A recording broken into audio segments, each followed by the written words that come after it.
Em meio a toda essa histeria sobre a guerra comercial, vinda principalmente do governo Trump, o Financial Times compartilhou algo que deveria ser alarmante, tanto para o governo Trump, quanto talvez para a elite econômica dos Estados Unidos como um todo.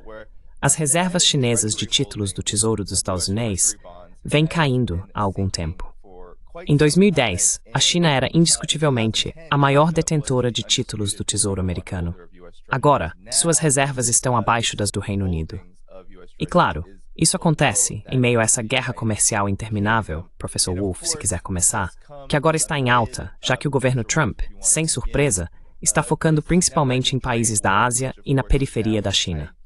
Então, Professor Wolff, qual é a sua reação a esse desenvolvimento e ao seu impacto geral na situação econômica dos Estados Unidos e na sua posição no mundo?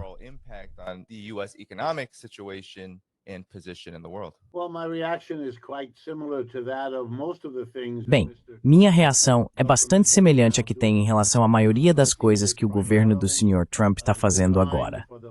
Vejo isso principalmente como uma estratégia voltada para o sucesso político que ele espera alcançar internamente aqui nos Estados Unidos. Sua posição como presidente está mais instável agora do que esteve desde que tomou posse há meio ano. Seus índices de aprovação refletem isso, assim como o desespero com que ele procura quase qualquer coisa que possa distrair o público das questões que estão derrubando sua popularidade. E essas questões são a inflação, que, embora ainda não seja grave, continua e parece que vai acelerar na segunda metade do ano, o que é uma notícia muito, muito ruim para ele. E o fato de que ele não trouxe, como havia prometido, o fim da guerra na Ucrânia.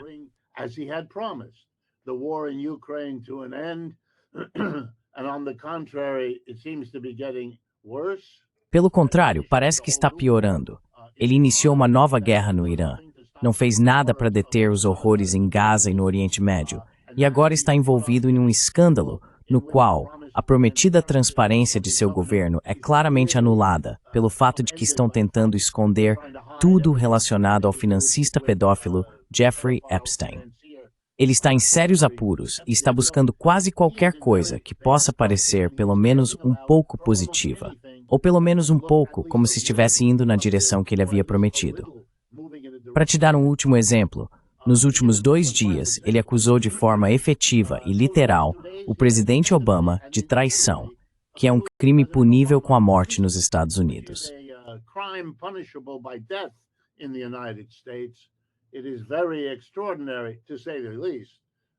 É realmente extraordinário, para dizer o mínimo, que um presidente, não tenho certeza se isso já aconteceu na história americana, sugira, quanto mais declare, que um ex-presidente, especialmente um ainda vivo, cometeu um crime de traição.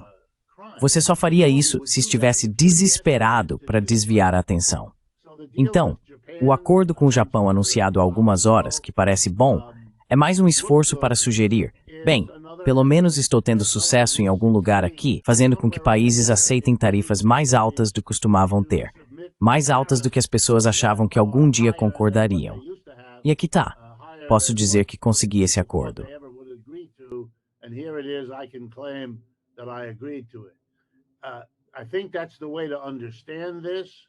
Acho que é assim que devemos entender isso. Não está claro para mim por que os japoneses concordaram com isso, exceto, é claro, pelo fato de que o governo deles está lidando com sua própria crise agora. E um ponto final. Não é incomum, em negociações internacionais, que haja não apenas a assinatura de documentos oficiais, mas também a assinatura de documentos secretos. Documentos que não são tornados públicos por muito tempo. Acho que seria prudente que todos mantivessem em mente, pelo menos, a seguinte questão. Será que outras coisas foram feitas ou oferecidas ao Japão, neste caso, para ajudá-lo a tomar a decisão de assinar o acordo oficial com uma tarifa tão alta quanto a que aceitaram?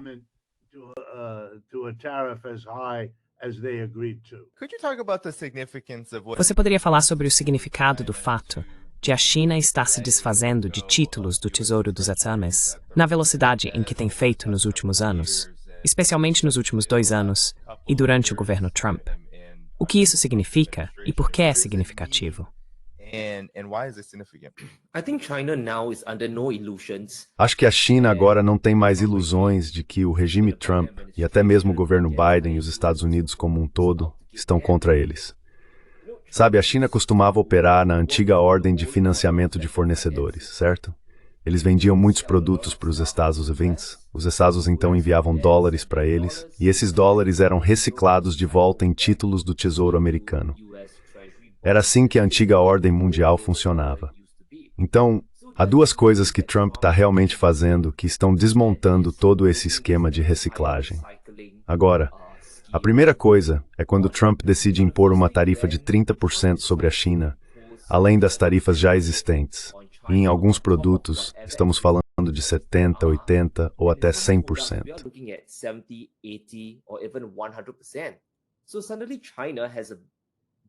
De repente, a China vai perder muita receita ao longo do próximo ano, 5 anos ou 10 anos. Assim, muitos ganhos vindos dos Estados Unidos vão diminuir. Agora, se olharmos para o comércio, as exportações da China para os Estados Unidos, sim, elas caíram de 20% a 30% no total e 40% em algumas categorias. Então agora a China está ganhando menos dólares.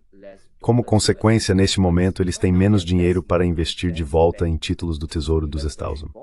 E qual é realmente o sentido de manter a dívida dos Estados Unidos? Em primeiro lugar, como todos sabemos, o dólar vem caindo. Ele perdeu cerca de 8% a 10% do seu valor. Então, apenas do ponto de vista econômico e fiscal, não é um bom investimento.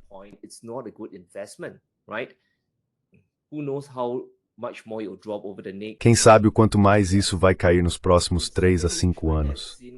E em segundo lugar, a China viu o que aconteceu com os inimigos dos Estados Unidos. Mais especificamente, o que aconteceu com as reservas russas. Agora, isso é algo que não podemos levar de forma leviana. Quando os Estados Unidos, sob o governo Biden, foram lá e confiscaram cerca de 300 bilhões de dólares em ativos soberanos russos, isso foi um grande alerta para todos, não só para a China, mas para os BRICS como um todo. Então, nesse momento, a China tem perguntas muito importantes que precisam ser respondidas, certo? Sim, eles estão ganhando muito dinheiro. O superávit comercial deles está em torno de 1 trilhão por ano. E onde eles vão colocar esse dinheiro?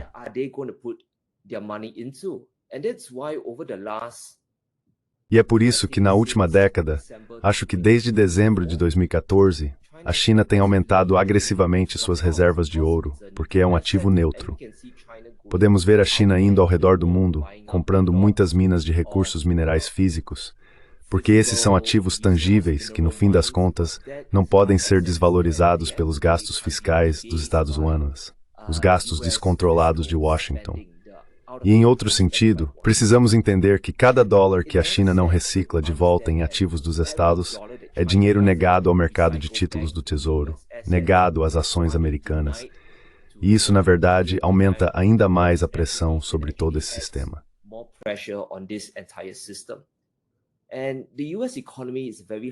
A economia dos Estados Unidos é extremamente hiperfinanceirizada, uma rede de engrenagens, por assim dizer. Como vimos nos últimos 6 meses, quando a guerra tarifária começou, causou muita confusão. Os rendimentos dos títulos começaram a disparar, e isso por si só fez com que Trump apertasse o botão de pânico e decretasse uma pausa de 90 dias, se não me engano. Então, não estou dizendo que a China está por aí despejando títulos do Tesouro para derrubar a economia dos Estados Unidos, mas a fraqueza da economia americana é um subproduto de suas falhas inerentes. A China sabe disso, muitos países sabem disso.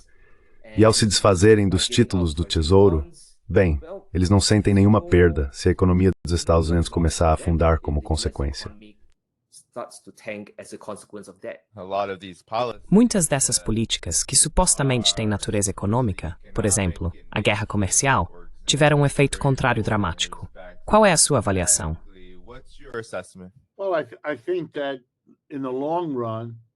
Bem, eu acho que a longo prazo, isso é um desastre absoluto. Vou falar um pouco mais sobre isso em um momento. No curto prazo, e acho que é isso que está acontecendo agora, ele está desesperado por pontos políticos. E você vê um comportamento que reflete isso. Ele está buscando qualquer acordo que possa conseguir, seja com o Japão, as Filipinas, o Vietnã ou o que for, que possa fazer parecer que ele está conseguindo o que foi buscar. que possa reforçar sua imagem de líder poderoso, capaz de intimidar o resto do mundo a seguir sua vontade. Mas vamos analisar o que está por trás dessa intimidação, porque isso é o que importa no longo prazo. E o longo prazo acho que a maneira de ver isso é a seguinte: os Estados Unidos têm sérias dificuldades econômicas e são um império em declínio. And it is an empire in decline. And those two things end up meaning E essas duas coisas acabam significando que esse império, para tentar retardar seu próprio declínio, está disposto a sacrificar os relacionamentos que tinha com muitos outros países. E está disposto a fazer isso de uma forma dura e quase implacável, que está ensinando a todos esses países, amigos, neutros, hostis, uma lição que eles precisam reconhecer. E o mesmo vale para outras corporações, empresas, capitalistas em todos esses diferentes países. Você não pode mais fazer negócios com os Estados Unidos da forma que antes achava que podia. A tarifa mostra isso. A insistência em uma tarifa mostra isso.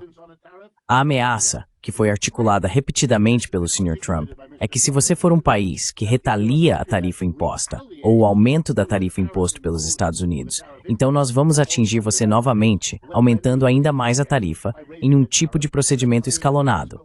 Vamos prejudicar você economicamente, se pudermos. economically if we can. Yes, it's American companies importing all this. Sim, são as empresas americanas que importam todos esses produtos que têm que pagar o imposto.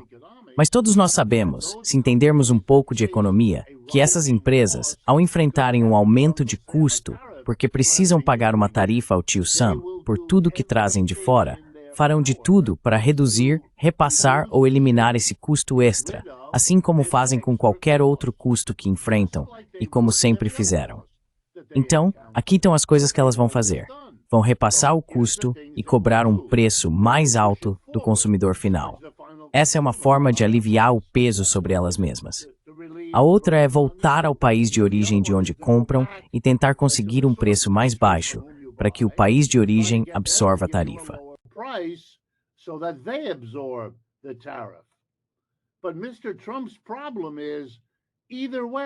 Mas o problema do Sr. Trump é que, de qualquer forma, independentemente de como cada empresa lide com isso, ele vai perder. Ele enfrentará a hostilidade do resto do mundo e perderá apoio de sua própria base de consumidores. Ele está encurralado. Isso não é uma solução, exceto na postura do que ele está fazendo. Porque se você reparar, ele gosta de falar sobre tarifas como se a vítima delas fosse unilateralmente, obviamente, totalmente o país de origem. O que não é apenas uma má economia, mas mesmo no curto prazo, é apenas uma vantagem de curtíssimo prazo, até que as pessoas paguem os preços mais altos, ou até que a hostilidade de outros países se manifeste no fato de que eles excluem os Estados Unidos de seus planos de crescimento.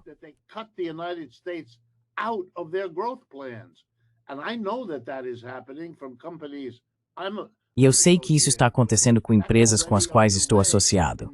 Isso já está em andamento em muitas outras partes do mundo. E aqui vai uma observação. O gráfico que você nos mostrou no início é realmente indescritível.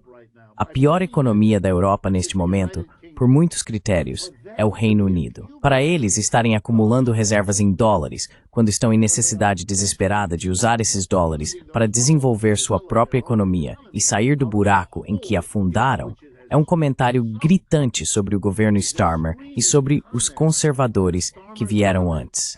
Que desastre aquele lugar se tornou. What a disaster that place has become. Some of the nuts and bolts, for example, of Trump's. Alguns dos detalhes práticos, por exemplo, do mais recente acordo comercial de Trump com o Japão, porque o Japão é uma peça muito importante na estratégia geral dos Estados Unidos, que inclui tanto planos de guerra econômicos quanto militares.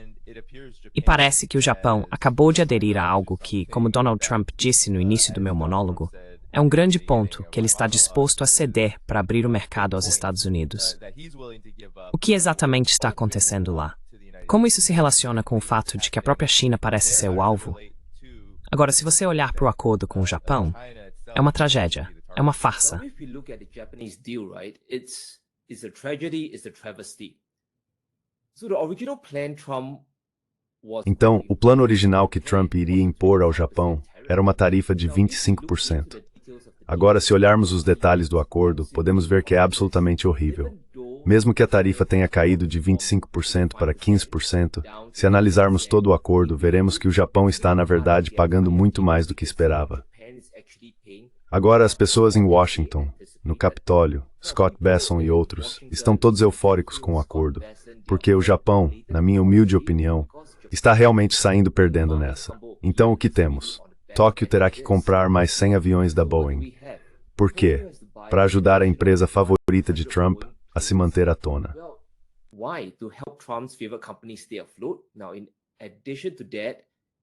Agora, além disso, o que é bastante hilário, eles terão que comprar mais arroz americano e gastar cerca de 10 bilhões de dólares a mais em importações de alimentos dos Estados Unidos. Os contratos de defesa com o complexo militar industrial americano vão aumentar em pelo menos 3 bilhões de dólares. E há outro aspecto do acordo japonês que é realmente muito vantajoso para os Estados Unidos e surpreendente para mim. O Japão vai criar uma espécie de fundo para investir $500 bilhão na economia americana. Então podemos ver que Trump e o governo dos Estados Unidos estão fazendo o máximo para extrair capital, dinheiro de seus aliados, para que os Estados Unidos possam basicamente sair ilesos de seus problemas.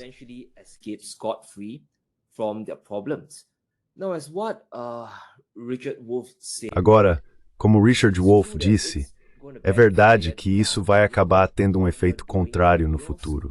O que você está fazendo é pressionar seus aliados, pressionar países ao redor do mundo, usando a política econômica para influenciar a diplomacia, e isso vai gerar muito ódio, muita mágoa ao redor do mundo, e vai acabar se voltando contra você.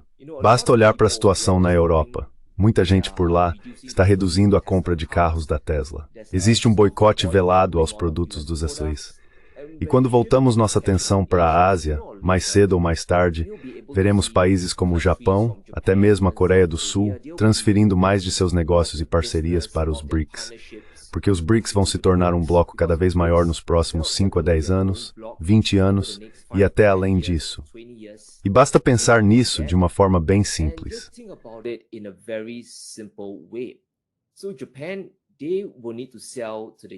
Então o Japão vai precisar vender para os Estados Unidos com uma tarifa de 15%, certo?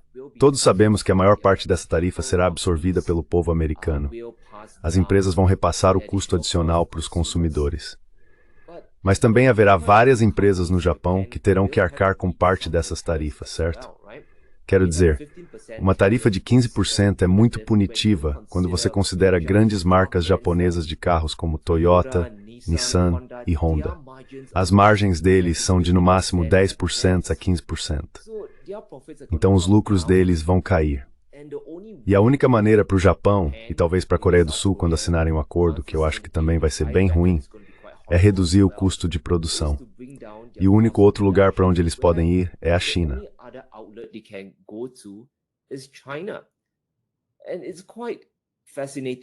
E é bastante fascinante quando vemos os fluxos comerciais da China. As exportações deles para os Estados Unidos estão caindo, mas no geral, tudo está subindo. E por que isso acontece?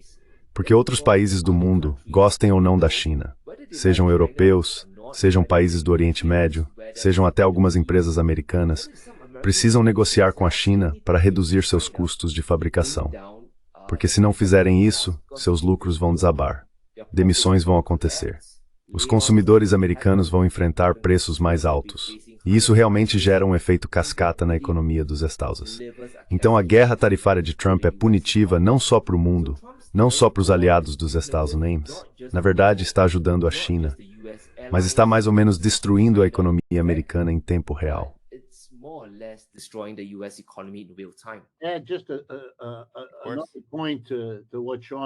Sim, só um ponto sobre o que o Sean disse. Todo governo no mundo, não acho que haja uma única exceção, tem, como quase todos os governos, dificuldades econômicas internas de um tipo ou de outro, com suas exportações, com suas importações, com sua situação financeira, com seu desemprego. Agora, todo líder poderá dizer ao seu próprio povo, sim, estamos enfrentando dificuldades, culpe os americanos. Porque o que os americanos estão fazendo está tornando as coisas mais difíceis para todos. E há plausibilidade suficiente nisso. Sabe, será um exagero, mas será um exagero baseado em algo real, que está nos jornais o tempo todo, que eles conhecem, de que ouvem falar.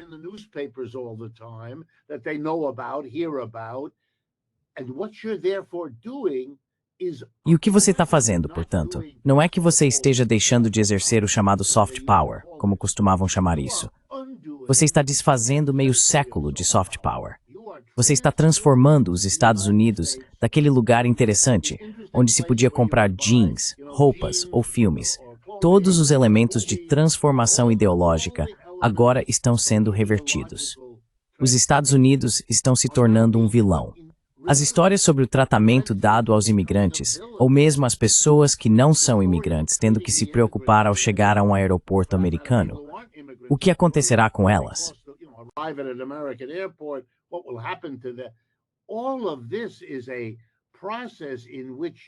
Tudo isso é um processo no qual você está desfazendo a posição dos Estados Unidos, e isso vai prejudicar as exportações americanas de forma significativa. Isso vai ter todo tipo de consequência. Cientistas deixando uma parte do mundo e mudando suas carreiras para outra. Eu poderia continuar. Já estamos começando a ver isso acontecer. E isso é muito... Novamente. Isso é tão evidente que me faz pensar se o nível de ansiedade sobre as condições aqui nos Estados Unidos, entre as pessoas no topo, pode estar muito mais avançado do que sabemos, porque elas se esforçam muito para que não vejamos qual é o problema. E assim, mesmo nós, com nossa abordagem crítica, somos enganados, não percebendo o quão grave é essa situação. Caso contrário, por que fariam isso?